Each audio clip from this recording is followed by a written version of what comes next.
I'm Josh Harris, and you're listening to Clear and Loud, a podcast about the ideas, stories, and voices that are shaping our world.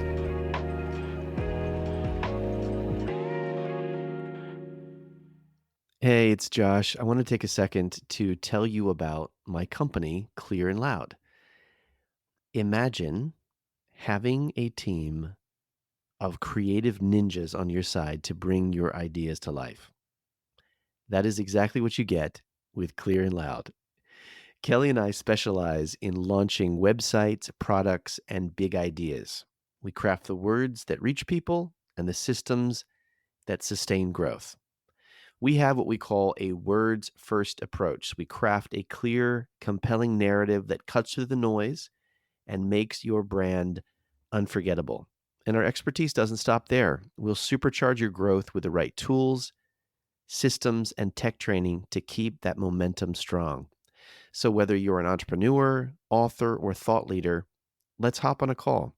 We'll give you that big launch energy that your project deserves, turning your vision into an experience that truly connects with your audience. You've got a story to tell, and we'll help the world hear it.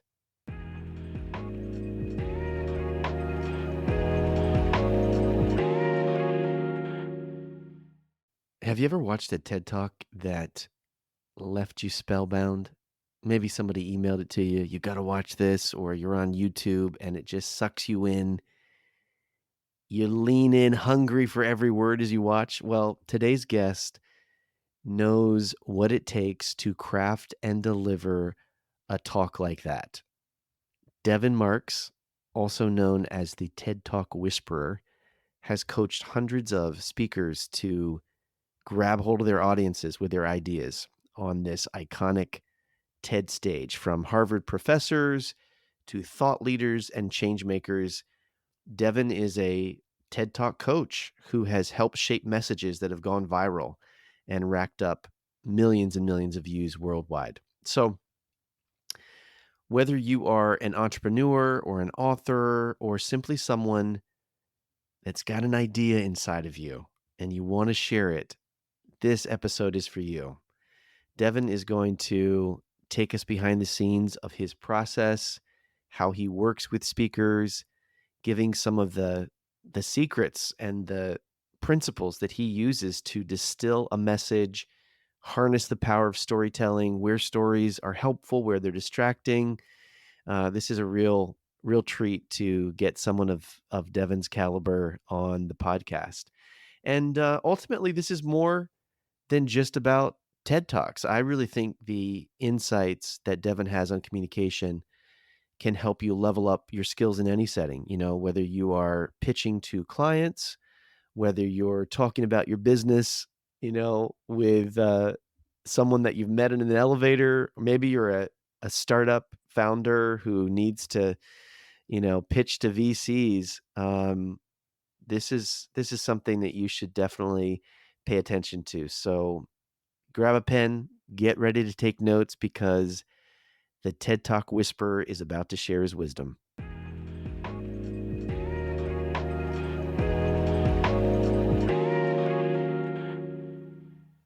Hello, my friend. How are you? Good. Good to see you again.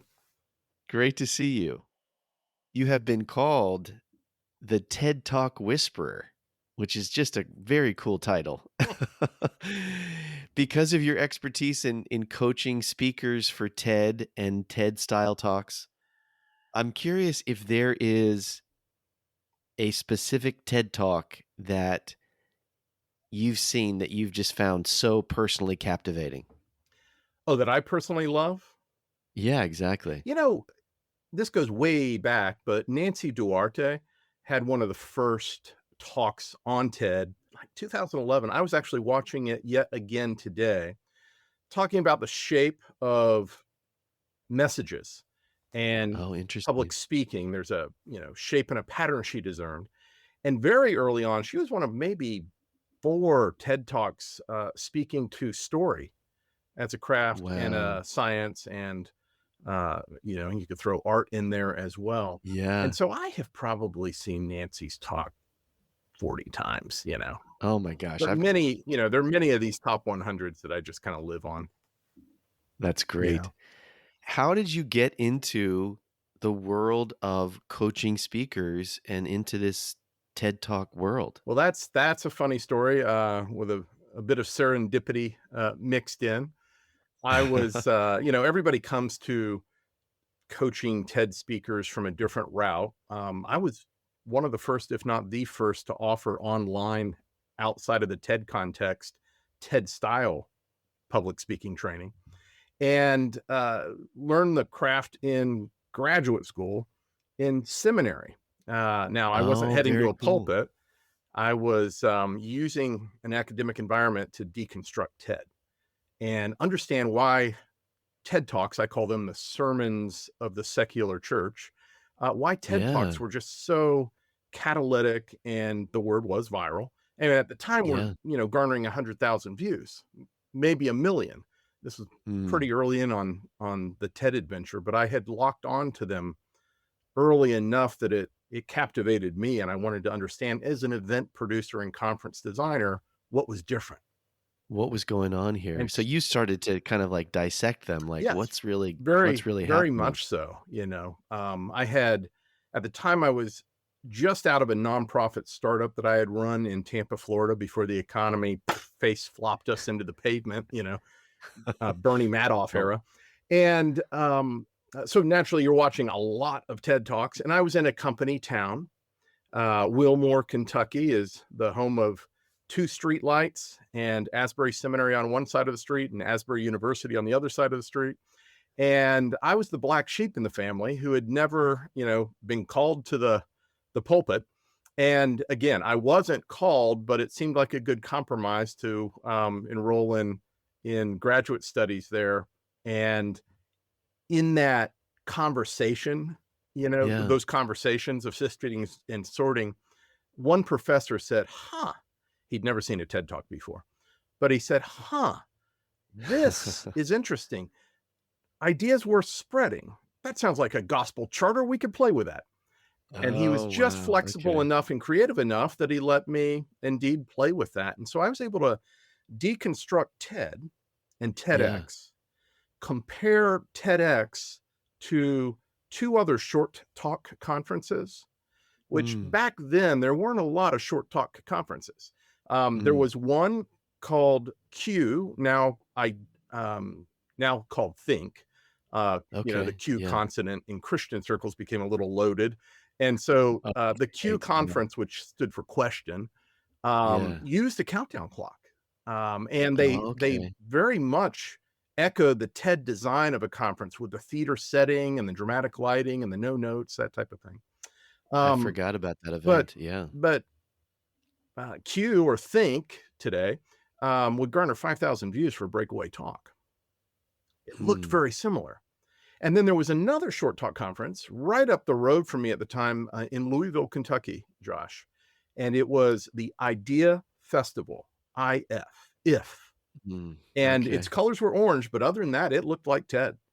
And again, theater seating, dramatic lighting, multiple cameras. But 2,000, 3,000 views would be a breakaway if talk. Why? And being able to compare and contrast and suss out the answers to that was my 2.5 years of seminary.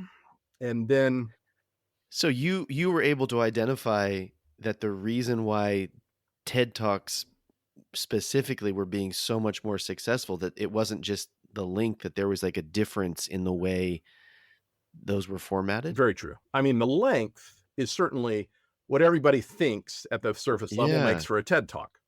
And so, Right. these days we're giving TED Talks. We're asking our speakers to do TED Talks. In the classroom in high school, they're doing TED Talks, but they're really just 18 minutes and that's it. Maybe there's a little bit of story, but there's 7 factors that I identified at the time that distinctly separated TED when all 7 were combined and Oh explained my the gosh. catalytic Yeah. growth. And those, one of those was the countdown clock, you know? Well, so this is helping me to realize something. TED Talks have become the name we give to short speeches. It's like it's just so It's Kleenex. dominant. Yeah, it's Yep, Kleenex. That's exactly what I was gonna say. I mean, the brand is so strong, it's completely taken over the category, but you were pushing beyond just short talks are effective with good theater lighting and saying, "No, there's actually a framework and a structure, and there are key elements that make these effective TED-style talks really powerful." correct. And, that I called it the TED spread effect back in the day, and so those 7 aren't necessarily, worth going into, but there are 3 that are critical Mm, to their table ante for any TED Talk of you know, its salt, worth its salt. And yeah. in the non-TED context, any TED style delivery Yeah. needs these critical 3 factors. And that's that it be clearly focused in the TED style. There's a five-fold focus, 5 ways we Mm, layer focus in the TED context to mm, focus a message. Secondly, that it be story wrapped, and thirdly, that it be action igniting. And of course, those mm. sound familiar to anyone familiar with public speaking 101. Sure. You need an Yeah. idea, you need a script, you need to rehearse, you need a call to action. But what TED does at its highest level is it kind of changes and tweaks the meaning of each of those familiar phrases or tools, Mm. Mhm. and they're used differently. I like to Well, say, you know, TED TED took a handful of tools yeah. from classical public speaking meets Toastmasters and Dale Carnegie. Handful of those tools and threw them away. They're just dated. They feel like another time, right? Um, took to, took another handful of tools and Mm. started customizing them like little, specialized tools. And then it took a 3D printer, metaphorically speaking, and 3D Yeah. printed some new tools. One of those new tools was the countdown clock. Mm. In the context of your study, you're at seminary, you're alongside people who are planning to go into ministry, they're gonna be preaching sermons and so on. Was there anything that you were discovering as you were examining what made TED Talks work that was controversial or upset these future preachers or even some of your professors? Well, um, later on, you move forward in the story, and I had launched a new service that was zoned in on pastors, and that was Mm. Preach Like Ted. And Oh, one of the interesting. controversial kickbacks I got was, "No, I wanna preach like, Paul or Jesus." You know? Okay. Okay. But some of it was Where's the classically book of Ted in the New Testament? There's no book of Ted. right, I don't right. want But there were, some Oh, classic, rhetorical devices that the best pastors and preachers, used. Billy Graham was mhm. one Yeah. who was focused and story wrapped and action igniting in his day. And, his technology of the day was television. That's why his Yeah. crusades exploded the way they did, in addition to being focused, story wrapped, and action igniting. I can say that with confidence because one of my mentors and buddies was an 80-year-old by the name of Lyman Coleman, and he had been Billy Graham's driver, married Billy Graham's secretary, became the advance guy for the Crusades, and then he was the cleanup guy for the youth programming because he was a young guy on the team. And the first time he saw a TED talk, he said, "Oh, that's nothing different than Billy was doing." Now, I can't call Reverend Graham Billy, but Lyman could because he babysitted his kids. That's And great. um, uh, and he said, but television was different. In the day of TED, when it was new, Yeah. YouTube was new and social media was new. Mm. It just was able to spread in a different way. Yeah. Short, intelligent lectures Yeah. exploded on YouTube and even surprised the TED staffers who were Mm. experimenting when they put those first 6 talks on TED just to see, or to put them on YouTube just to see what would Yeah. happen, you know? Interesting. You have mentioned in some of the content that I've seen from you online that the key to a successful TED Talk is having a great idea. What separates a good idea from a great idea that can really captivate an audience? Good question. Now the good idea, the great idea, the better than great, which is a TED worthy idea. Mm. There's a movement there that's a lot of work, represents Yeah. sometimes weeks, if not months, of really crafting, refining, identifying what that big idea is. Mm. Um, there are a lot of good ideas, but there are also a lot of meh TED Talks out there that Right. are hundreds of thousands or wallowing away on in the graveyard of YouTube, we could say, because the idea wasn't big enough. Mm. Much less the rehearsals may not have been up to par, or the lighting may not have been up to par, or the video production was poor. But just in terms of a Mm. speaker getting it right, step one is it needs to be a better than great idea. It needs to be Mm. TED worthy.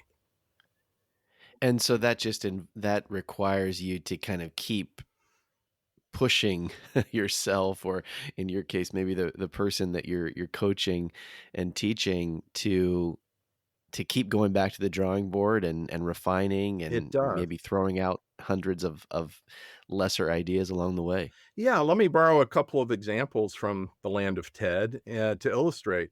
Simon Sinek, the why guy. People don't buy what you do, they buy why you do it. That's the through Mm. line, the big idea. Mhm.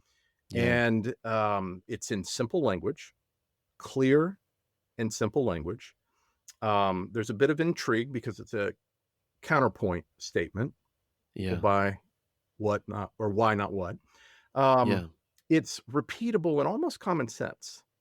Mm. So you hear it and you can share it with someone and they can share it Mhm. with someone. So it's multi-generational, we like to say. Yeah. Um, now that's how ideas spread. They're shareable through conversation, they're shareable Mhm. online. Simple, common sense, clear enough to go, "Oh, yeah, I get that. You should watch this talk." Mm. My client, Dr. Mhm. Robert Waldinger, with he's a top 10 all-time TEDster with 47 million views now. And Wow. his through line was his big idea was the good life is built with good relationships. Mm. Now he's a Harvard researcher with the largest data set of its kind in the world, heads up a longitudinal research set that reaches back to the 1930s to the present, examining everything in a man's life and in family Mm. relationships. And all of that data story, if you will, can be distilled down to one through line that took months to land on. Mm. We thought we had it. We worked together for maybe 4 months, idea to center stage. And it's an iterative process in the land of TED, Mm. rehearsing, practicing, feedbacks, live audience practicing, video, Zoom practicing, etc. And iteratively, you learn if the joke is landing, if the key point number two should really be key point number three, if two words should change in the through line. Wow. And Dr. Waldinger, about 2 weeks before delivery, prepped with a friend from graduate school who Mm. had never seen a TED talk, and I don't remember what the through line was at the time, but he heard the talk and he said, "You know, Bob, what you're talking about is the good life. Bing, bing, bing. We have a winner." So it was maybe 95% there, but good life was not part of the through line at the time. That's so Later, interesting. it became the single most intensely viewed talk in the history of TED and known as the Good Life Talk. And his Incredible. book came out in 2023, international bestseller with Random House or one of the big guys. And Mm. um, the title of the book was The Good Life. I hope that friend, at least got like a bottle of wine or a good dinner out of I that. know Dr. Waldinger early on was thanking me with bourbon. So That's great. Well, I'm just so fascinated by this coaching process because it's incredible to me that you coach someone through the process of creating a TED Talk that now has been viewed by 47 million people. It's incredible. Plus people. Um, what are the different aspects of that? Like, what parts of that process are most challenging? Or, like, even you describing all the rehearsing that's Mm, taking place. I think probably a lot of people don't realize how much of that is involved. Can you just kind of take us through some of the different stages, what the sure. challenging parts are? I like to simplify this, Josh, and say, look, it's a four-phase movement. Mm, Idea or pre-idea. Sometimes someone doesn't have the idea, they've got 17 Post-it notes on the whiteboard behind them. mm, But let's pull one down and start milling it through this six-step process. Idea to outline, outline to script, mm. script to rehearsals, rehearsals to stage craft. Now, within those four buckets, which again, for anyone familiar with public speaking, sound, straightforward. You need an idea, you need a script, you need to rehearse, you need to know what you do with your hands. But again, TED infuses all of that with different meaning. Um, so, the big idea and those six steps, just finding that language can take weeks, if not longer. Yeah. And then moving to the next level of focus. Remember, a TED Talk is a TED Talk because it's clearly focused at five levels, five-fold Mm, focused, mm, story wrapped, and action igniting. So mm. that first level of focus is what we spend um, the majority of that first phase on. And then Yeah. what we want to do is support that assertion, if appropriate, with some key points. Mhm. And we call it the rule of three. You've probably come across that language before. And Mhm. people are not going to remember 5, 17, and 27 things. Yeah. They're going to remember fewer than five, and three is really the sweet spot. Mhm. Um, you know, I came, I saw, I conquered. The three wise men, Sure, three yeah. musketeers. It infuses the I mean, let's get triple the Trinity infuses let's our get the culture. Trinity in there for Yeah, sure. yeah, it sure can. And so getting those three isolated is the next step. Mm, And then we hang that content, all the stuff that an expert wants in their message, which is 90% of the time too much. mhm. We hang all of that on the very limiting TED framework. And there are only so many hooks there. And a lot of material falls to the ground. Or you just say, we gotta cut that. Yeah. It's too much." Yeah. Yeah. That's for another talk. That's for another, part of Mhm. your conversation after you begin the conversation with the TED Talk. That's for the book. That's for the breakout section, Yeah. Right. the handout. So, idea to outline to script. Now, it's a little different in this sense. Scripting for my clients. Now, not all TED coaches work this way, but this is just Mm. one of my ahas in grad school. We don't Yeah. begin at the top of the yellow pad or, the Microsoft Word document. Yeah. It was a dark and stormy night. Insert big idea. Open with a story, key point one, two, three, close with a story, rousing call to action to bring them to their feet. Now, it may flow that way, it may not. But my point is, we start not in the opening, we start in the very middle of the script. Key Really? point one, key point two, key point three. We need to make sure those are balanced, the Yeah. same heft and weight, given the same attention. Um, uh, Supported by research and outside insights or example from the marketplace or fill in the Mm. blank at the Mhm. same staggered level. Mhm. Um, and ideally, those 3 points interlock. Support the big idea individually, but interlock and move it forward.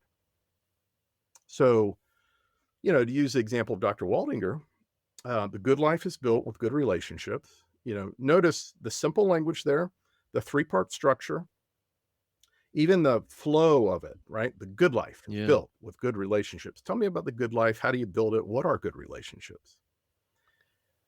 Key point one is our social connections are really good for us. Mm. Now, this is Harvard medical data saying if you pour into your community relationships, that's your softball league, your small group at church or synagogue, your reading group, your Mm. cooking buddies, your golf buddies, your fill in the blank. A man's life is richer, fuller, and longer and healthier. Harvard medical data makes this definitively true. Um, Incredible. supports the big idea. And note the second key point is our close quality relationships matter most. Now, Mm, that's our spouse, our children, our parents, our siblings. Those relationships, if a man leans into those, combined with that social network, mm. that leads to the third point, which is good relationships protect our health and our brains. Now, Parkinson's and Alzheimer's can be blunt force trauma induced or genetic, Sh but what they found, and this is Harvard, not some bald guy yammering that dropped out of seminary. Um, Harvard found there was a dramatic gap between the mental cognition of men who lived a life isolated and pulled away from relationships Yeah. and those that leaned in. Wow. So, key point one, key point two, key point three, supporting the big idea. So, that's the second layer of focus. Mm. And you actually, when you're coaching people, you start in that middle with those 3 points We before do. you do your intro, before you do your We do. Because, your outro, yeah. the one thing to keep in mind is this is a time limited presentation. Mhm. Unlike a 40-minute keynote of old, you don't have a lot of wiggle room. 18 Yeah. minutes or less was the standard back in the day, but now a TED Talk's 7 minutes, 9 minutes, 11 minutes, 12 minutes. People So are doing 7-minute long yeah, oh, TED yeah. Talks now? And so, getting your point across and, sinking in a story that hooks and brings the audience forward, that takes a little bit of forethought. And so getting key point 1, 2, and 3 and the big idea, remember, set, Mhm. then we know how much time we have for the opening or the close. Then Wow. we can turn to either one, and I usually let the client decide where are we going next. It's not like we Okay. haven't been asking ourselves of the 6 classic TED Talk openings, a personal story being one of them, which one Yeah. are we going to embrace? Mhm. But we try and push that off. I think that's so yeah, that's really wise. That Yeah. makes a lot of sense. Could I share the third level of a clearly focused five-fold message, if you will? I'd love to Five-fold hear it. focus. Absolutely. So the big idea, the rule of 3, and the third is one that I coined to just give you a visual. I'm a Mm. visual thinker. So picture, an Athenian temple. There's that arched roof. Mhm. That arched roof is the big idea. The 3 columns, now there can be more than 3 if there's an acronym, but those 3 columns, let's just default to. Yeah. Those, as in architecture, just as in your script, need to be strataed the same way, research, Mm. story, quote, et cetera. They need the same density, same height, same width to support the big idea. Um, Now, to enter the temple, the conversation, if you will, there's a story doorway in, there's a story doorway out, Mm. and then there's a visual of the steps leading out of the temple. And these are small steps, not big steps. Mm. Um, these are the action steps, if you will, Oh, that in the interesting, okay. TED style are designed to be what I call winnable wins. Okay, yeah. Small baby steps in the direction of that bigger goal, but not a Mhm. call to boil the ocean, save the whales, and remove all the plastic from the ozone layer or what Mhm. have you. Those big Mhm. audacious asks, no one knows what to do with. It's like, a Right, right. motivational It's speaker getting you impossible. all hyped up, and then you go home and you're at your cubicle on Monday going, what the hell just happened? And what do I do next? Right. Right. Yeah, that's true. Same thing with a pastor. Now, this is one of Mhm. those really powerful tools drawn from the homiletical, Mhm. discipline, which is make sure in the sermon there's an application. How do you Mhm. apply this to your life? And Yeah. not next week, next month, next year, but tomorrow, maybe Yeah. even this evening. How do you Mhm. make your marriage better, your parenting relationships better, uh, your neighboring better tonight? Well, again, Dr. Waldinger, made some suggestions that not only were small enough to be winnable wins, but they were also shareable, Mm. repeatable if you heard them, Mhm. um, spreadable. They could even Yeah. become habit forming. So Mm. this huge data research set, what's his, call to action? Date nights, Wow. long walks together. Call that family member you've been squabbling with and make peace, because that tension comes at a cost to our cardiovascular system as men. Mm. And that stress over time can shorten a life, make Wow. it less good, if you will. So those are all three of those, and there are three others. He had six. So I always say there's six or fewer steps out of the message temple. Well, that's what I was gonna ask you, like, can there be multiple or more than the rule of 3 when it comes to these action steps? But they're kind of like bite size, aren't they? They're like Yes. almost Yes. like popcorn, you can eat more than a few. Righto. Righto. Yeah, Righto. interesting. Yeah. And then so a clearly focused message with five layers. We've talked about three: big idea, three key points, the message Mm, temple, disciplining the content. Um, mhm, then there's, look, TED forever changed how we think about PowerPoint and visuals in a message. mm, Now, you and I are of a certain vintage. We remember when your typical PowerPoint slide was 7 bullet points, 7 words, bold, yeah. italicized, colored, fluttering, underlined, and 40 words with an image on the screen, That's true. just the Yeah. average PowerPoint slide still has 40 words, they say. TED threw away PowerPoint rules as we knew it and said, one, no slides. What Mm, if your message can get across without visuals? Sir mhm. Ken Robinson, number one all-time TED Talk, almost 76 million views right now. No visuals. I love it. Brene Brown, a favorite, top Mm, 10 stir, no visuals. So then once the whole talk is designed, I turn to a client and I ask, okay, is anything necessary mm, or extremely helpful to land the points and deepen the yeah. audience's understanding of this Mhm, message? That's when visuals can come in. And Dr. Waldinger did have, I think, 11 visuals. And then the next threshold to overcome is, do we really, really, really need words okay, to yeah. go with those visuals? Now, again, interestingly, largest research set of its kind in the world, largest data set. There's not one statistic in his script that's from his research. He does quote Mm, millennials from another source, mm. but there's not one graph, there's not one chart, no pie charts, no Did he classic. use photos He in did. his Yeah. okay, Yeah. interesting.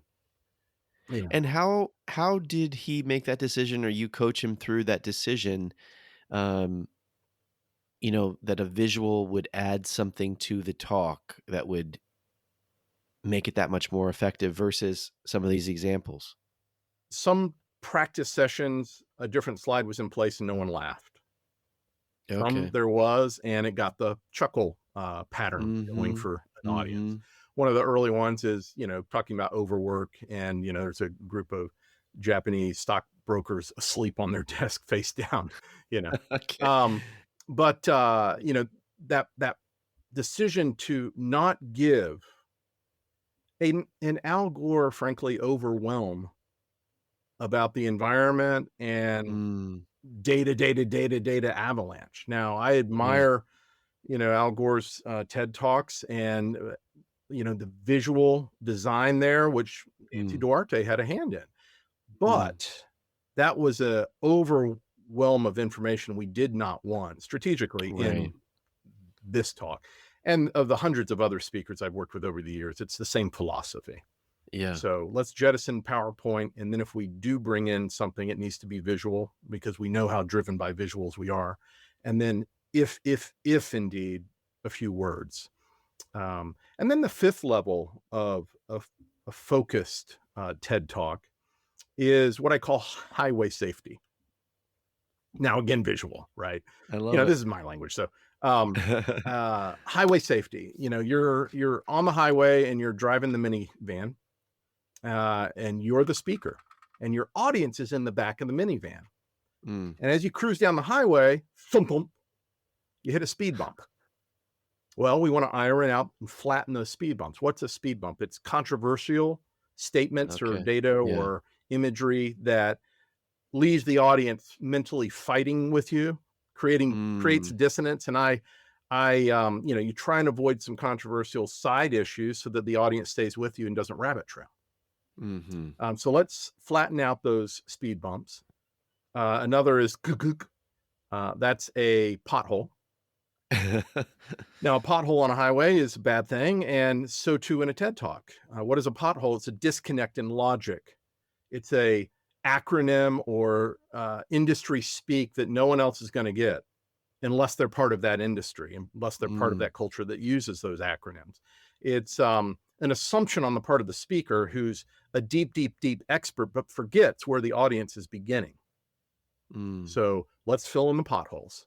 And then the That's so third of good. there are 7 of these, but the third, for example, is let's shear down all of the billboards on the side of the highway. Now, what are Mm. billboards? Um, those are interesting and yet loaded distractions. So let's say we're talking about somehow this talk has something to do with animals in Africa, and you pick elephants. Well, elephant in the room, all of these elephant analogies. For me personally, when I hear elephant, I'm like, oh, Uncle Roscoe went on safari in 1930 and he came back with Isn't an that so elephant funny? Yeah. foot garbage can, and there's a tusk in the Mm. front parlor, and I still wonder if that ivory is something we should keep. I've stopped listening to you. Yeah, yeah. So we want to shear off as many of those distractions on the highway as possible. And those are the 5 levels of a clearly focused TED style message. That's so powerful, so fantastic. I'm distracted in my mind right now by how your principles apply to so many different communication endeavors. Oh, so true. I'm thinking about people do this with websites or, whatever it might be, their little elevator pitch about what they do for a living, and it's so interesting how we have these, like in the writing world, you call them darlings, like this You have section to or kill your this. darlings, right? Yeah, kill your Yeah. darlings. These stories are like, "Oh, I just love this so much. It's so meaningful," or the writing, I work so hard on this." But if it doesn't add to the the focus of the big idea, it ends up becoming a distraction. When we talk about every facet of a message or a story, Mm, moving in the direction of that big idea, that actually isn't enough. We mm, need that facet that's being included to also drive forward that big idea. Work with the mhm, other elements in that speech to come together as a whole. So, we like to say a story has a job to do. mm, Same thing with a TED talk. And so being crystal clear on what the end goal is and every facet woven into that talk needs to propel that idea. yeah, I that's call really it good. action igniting, right? So Mm, TED Talk is clearly focused, as we've talked, story wrapped, but also action igniting. mhm, mhm. Well, I remember, in my days as a pastor, and I'm sure I was guilty of this at times, but it would really bother me when someone would be preaching and they would start with this incredible introduction story, maybe even a gripping story, powerful story, moving story, and then it really didn't connect to their message and their idea of the text they were supposed to be preaching at all. It's just like, Happens so "What?" painfully so Yeah. often, even here at It's like, Asbury. I was in chapel this last week and uh big, big name, big bishop, big, everybody loves his style, but it's 1980. Oh, it's so And funny. it I focused mean, on the me and my priority, not serving my audience, serving my yeah, congregation. yeah, Yeah. that's so true. It's so true. There's a funny backstory to part of why deconstructing TED in a seminary environment, I think, Mm, led to my method being so um, successful in that we were leveraging something that's peculiar to TED. The head of TED, Chris Anderson, he's actually the mm, second head of TED. TED just celebrated its 40th anniversary this year, and Chris bought TED 20 odd years ago, and created this very elite and standalone conference as the TED we know today. right, okay. Um, he is a missionary kid.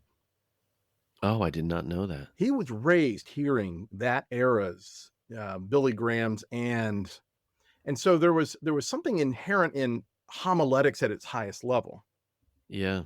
that he brought to the TED style, and that I dovetailed with because of Mm. Lyman's insights and the seminary ahas blended with that modern short talk style and Right. deeply storytelling focused approach. Well, you said something at the beginning where you described TED Talks as did you say secular sermons? Is that the Yeah, phrase that you the used? secular Yeah. church of ideas is TED. Yeah. Well, I mean, it's a really good insight. I think about how outside of the context of a weekly church service or more than weekly church services, if you participate in a real energetic Down south, below community. the belt buckle. Yeah, down south, exactly. Um, there aren't a lot of settings where you're sitting and listening to another human communicate ideas. Again and It's again and again, again and again, it's so powerful, and, it is something that's missing from a lot of people's lives, especially and this day and age, yeah, you know? and, TED Talks, they really are, like, very effective, powerful, focused, action igniting little sermons Mhm. that are out there. Um, do you see something even changing as the culture is changing, as people's attention spans are changing? Like, it's some of the most effective communicators. I think of, one of John Piper's sons is on TikTok, this incredibly articulate communicator talking about all sorts of ideas, different aspects of life, different views of faith, whatever. And he's using that platform with, I don't know, 60 seconds, 90-second Sure. long little sermonettes, if you want to call them. Absolutely. Um, how do you see the environment shifting, even the way TED Well, Talks I mean, work? classic oration and presentation styles, shift a bit, but go Mhm. back 2,500 years and Socrates and Aristotle, were working with a three-part structure and a lot of the Yeah, basic yeah. oration, standards we have today. The technology's changed, and as I said, that shortened TED Talks. Mhm. TED as an organization is nimble and always exploring and experimenting new formats. Yeah, And so TikTok, Instagram space is something they haven't, conquered, so to speak, but yeah. they'll stick at it. Interesting. Um, Do you see, like, I've actually never examined this, like, are TED Talks translating well to some of those Other formats? formats. So, TED ended up launching a whole podcast family, Oh, okay. right? TED Mhm. experimented and released a program on National Public Radio, the TED Radio Hour, where they would blend three Mm. speakers with the same theme in a gripping Oh, okay. presentation. Almost like Um, This American Life, but with 3 different yeah, speakers. yeah. Okay, that's a great idea. And, Yeah. so it's always experimenting in these other formats. Yeah. Now, what doesn't change? Well, It's true. as Yeah. story, Yeah. fundamentally, the core of storytelling needs to be present in that 30-second Mhm. TikTok video of Right. Piper or whomever. Right. Well, it's fascinating. I mean, so many of the principles that you're communicating are, even if they're not consciously aware of the principles, are being used on those effective TikToks and Instagram reels. Very They're true. using some of the same principles. Yeah. And I find it fascinating how different lengths of communication kind of, they ebb and flow. Like TikToks are getting longer, Mhm. YouTube is having this, I mean, it's not really ever gone anywhere, but this resurgence. So it's just interesting the length of content that people take in, and why they're drawn to certain formats, but the core principles of what makes communication effective. It's so true. They're really unchanging. Um, one of the things I remember seeing is, I don't even know if it was a TEDx talk, but it was humorous. And the person got up and they basically were humorously joking about the kind of rhythm and cadence of so many TED Talk Oh, yeah. speakers, and now I'm gonna Sure. pause here, Sure, and the now I'm gonna ask this parodies, question. Yeah, right? exactly. Let me do my little thoughtful pose. Yeah, exactly, thoughtful pose, yeah. Wi I mean, you can do this with Sure. anything. You can do this with pastors, you can do this with politicians, and so it's funny that he was doing this with TED Talks. But, um, do you think there's this temptation for people just to start kind of copying what they see, doing something in such a formulaic way that it becomes predictable? How do you, It is, and you push see back that against that as you coach people? with, a lot the product, if you will, of a lot of, um, TED events out Yeah, there. So, I mean, okay, there's TED and there's TEDx. And when I say right, the TEDx events out there, they're all run by volunteers of differing backgrounds and abilities and giftings or lack thereof. And so right. the idea milling and the Mm, disciplining of the idea, that can vary. So too the preparation, so too the speaker coaching, whether part of that TEDx event or from outside. yeah, And that's where the cliches tend to appear. There's, right, somebody read the book Talk Like Ted, and there's no flexibility because there's a certain model that's been explained, but there is yeah. flexibility. That's really good. In your experience, what are some of the common mistakes that speakers make when preparing for a TED Talk or a similar high stakes presentation?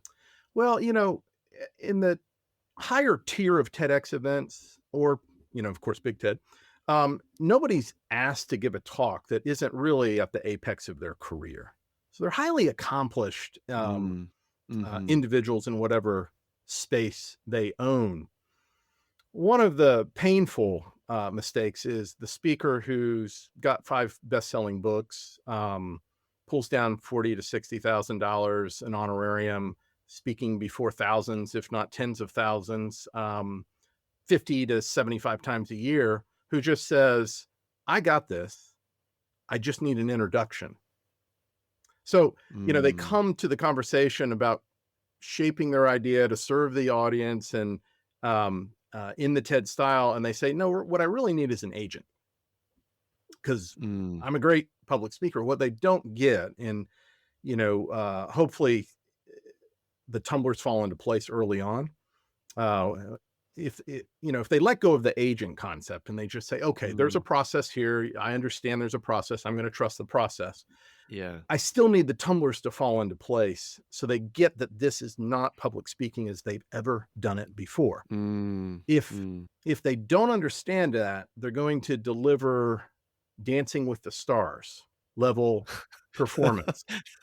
And we know Dancing with the Stars, we love it, right? Sometimes it's Yeah, flawless and it's not, and then it's flawless yeah. and it's not, and then it's flawless and beautiful again.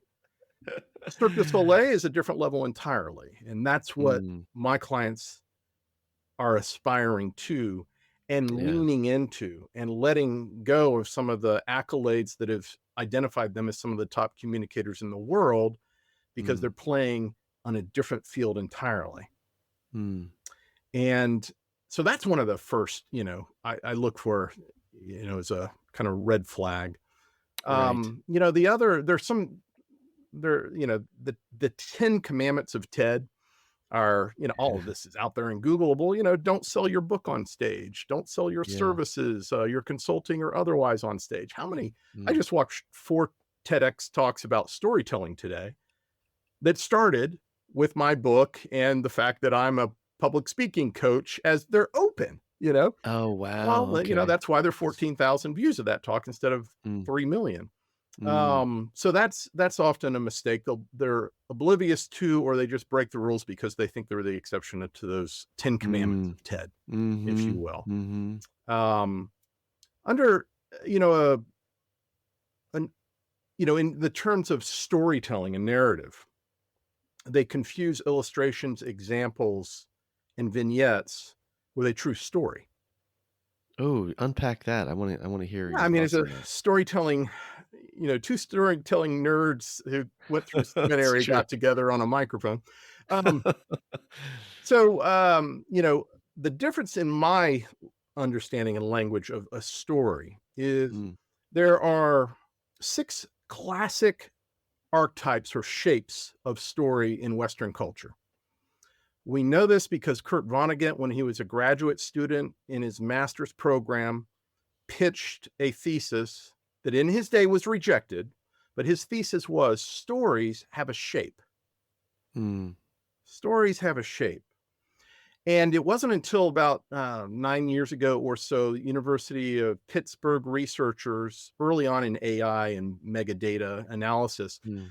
took thousands of Western culture stories in digital book form, analyzed them, and said, you know what? He was right. Actually, there are Wow. six archetypal shapes of story. Well, the most concentrated and I think effective form of story in the TED context, given how short these Yeah. presentations are, is what I call the challenge shaped story. Um, Now, that's a very compressed hero's journey. We're Okay. both familiar with Story Brand and the 7 or 9 or, Right. and Joseph Campbell has 11 or 12 steps, but the most shrunk and minimalistic story is that 3-act structure: setup, Mm. problem, resolution. Yeah. And that shape needs to be present in any story we're sharing in the TED context. And, too many speakers come with a story that may match their content, but it really is just a bad example. Mm. Or it's a little aside that they've gotten cocktail, banter feedback on, and it's Yeah. great. You need to use that, but Mhm. it's set up, middle, muddle, middle, muddle, middle, muddle, no conclusion, right? Mm. So ensuring that there is indeed a setup, a clear problem, and a Mm. resolution is kind of step one in sticky storytelling, as I call it. That's so good. What is the That's what is so the good.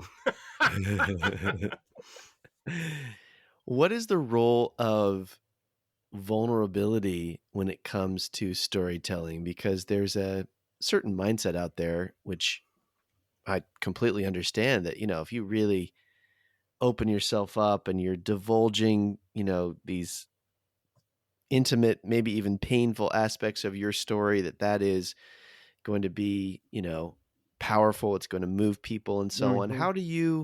How do you work with your clients, in cases where maybe they're not being, vulnerable enough, or in other cases where they think vulnerability is the answer and it doesn't Yeah, work? I'm I just mean, curious if you've had those experiences. it's another great, and typical mistake you see, right? We call it kind of the Brene Brown complex. And they've heard Brene talk about vulnerability and authenticity, and they show up Yeah. with TMI. That's just I don't want to go there. We don't need to know that. They're sharing details of their life that's just actually Yeah, or they're distracting. Yeah. exploiting a situation for the views, Oh, interesting. Yeah. whether out of their own personal life or out Mhm. of someone they know. Mhm. And that always is a fail. The Mm. reverse of that is they're an engineer or a scientist and they don't have a story, right? Yeah. They're certain they don't have a story. And bringing that individual to a basic understanding of storytelling and sticky storytelling in particular is always a joy. But That's it's good. a challenge. Yeah. Um, 2 ends of the spectrum when it yeah, comes to yeah. Now, in vulnerability, the yeah. TED context, I will say this with certainty: if you picture a bullseye, Josh, Mm. um, the very center is that red dot, and then there are these radiating circles. The very center is your personal story and experience, structured as we've talked and Yeah. would talk in the sticky context, but your personal story. That's the most visceral, engaging, connecting, oxytocin releasing form of story. Mm. The next is I tell you a story from my life and you share that on stage. That's the next radiating circle. Then Mm. there's a radiating circle and a radiating circle. And then you're out there with JFK, MLK, and all these historical figures that all of us know but don't know. And when you're telling a story from JFK, what's Mm. happening in that TED audience is silently dissonance and conflict, because your understanding of JFK is he was a visionary who took us to the moon. Mine is he was a failed father and husband. And we're resolving that So silently as the the tension speaker around these continues. figures. Yeah, Right. okay. So the more you Mhm. can zone in on the center of that bullseye or radiating circle 1 or 2 beyond that, the better. Mhm. And not to say that historical, examples or stories can't work. Certainly, we see Yeah. that with, Simon Sinek, right? Talking Mm. about aviation and Apple, and, I doubt he sat down with Steve Jobs, and I doubt he sat down with the Wright brothers, but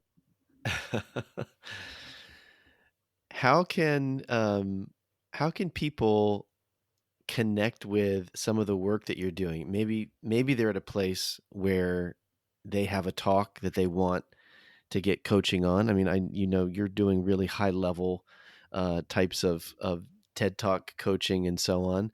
But what if they just want to get a little bit more of this insight for a speech they're working on or some communication endeavor that they have? sure. No, we work with TEDsters and we work with TEDxers and we work with folks who are presenting at National Association of yada yada, this, that, and I the love it. other. So you help So people with all different kinds of absolutely, speeches. absolutely. Okay, From startup fantastic. pitches, don't they need to be story wrapped? Clearly It's focused, so story wrapped, and true. action igniting, Yeah. to employee all hands. The best way to start a conversation is connect to compel, and that's TO. Connect to compel Mm. now.com. And there's a learning resource there that expands what I've been yammering on about, Awesome. probably a Okay, little yeah. bit more coherently, right? So there'll be the 3 points, clearly focused, story wrapped, action igniting, and those will be unpacked and then paired, and this is the, value here, paired with 3 separate TED Talks that illustrate those 3 principles. So you Oh, can see neat. it play Okay. out on screen. Oh, that's fantastic. Okay. And then I would We say, will put that in the show notes for sure, so it's yeah, easy for people to find. and I would Yeah. say, these communication basics, apply in podcast interviews, for example. Mm. Mhm. What is my conversation about? It's how you prepare a TED style delivery. It's clearly focused, story wrapped, action igniting. 3 points. Yeah. The big idea is we want you to powerfully connect with your viewers and compel them to action. You know, got to take some of your own medicine as Yeah. a speaker, coach, and trainer, and apply it in different contexts. And over Right. the years, what I found is it actually works That's great. That those principles can help in all these different contexts that you find yourself needing to speak and to persuade. powerfully, and it is the way you reach this generation. Mm. Now, what do I mean by this generation? It's not generation X, Y, or Z. It's anyone holding one of these. Mm. I call it it's the TED Talk generation because Yeah. we all process and share and spread ideas now through a screen It's true. on the Yep. go. Mhm. Really good stuff.